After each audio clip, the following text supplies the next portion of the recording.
ভাই, আজকে মহান সৃষ্টিকর্তা যে পরিমাণ বৃষ্টি কিংবা বাতাস কিংবা ঠান্ডা তার বান্দাদের জন্য দুনিয়াতে নাজিল করেছে, গতকালকে যে পরিমাণ গরম আর যে পরিমাণ তাপ ছিল, আজকে কিন্তু তা নাই।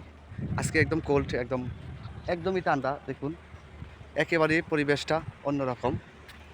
কিন্তু কথা হচ্ছে, আপনারা যেভাবে গরম হচ্ছেন, সেই গরম কিন্তু থাকবে না।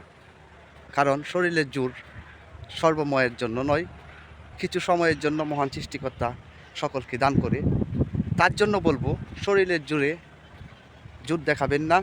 যদি পারেন, নিজের জ্ঞান শক্তি দিয়ে আমাদের চেয়ে কিংবা আমাদের যারা ছিল তাদের থেকে ভালো কিছু করে নতুন প্রজন্ম যারা রয়েছে তাদেরকে কিছু উপহার দিন। তাহলে বুঝবো আপনারাও একজন